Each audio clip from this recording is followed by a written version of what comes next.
Oh my god mga kakikoy ko, mahirap maglakad kapag yung temperature is below 34 degrees Celsius. Ang nilakad ni Kikoy ay 1.1 kilometer. So malapit na tayo sa school. Ayan o. Yan. Alright. Pero laban lang Kikoy. Kasi ang service ni Kikoy ay hindi nag-start.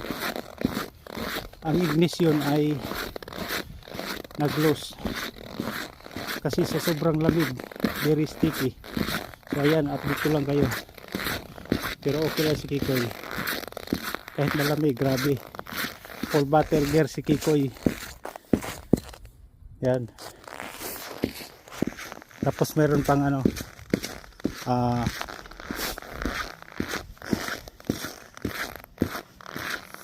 meron jogging pants.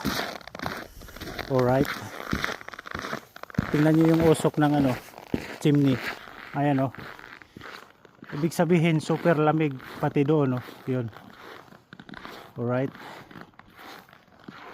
Alright. O dito nagtatrabaho si Kiko yan o. Tisdale Middle and Secondary School. Alright. Okay, update ko lang kayo. Thank you so much.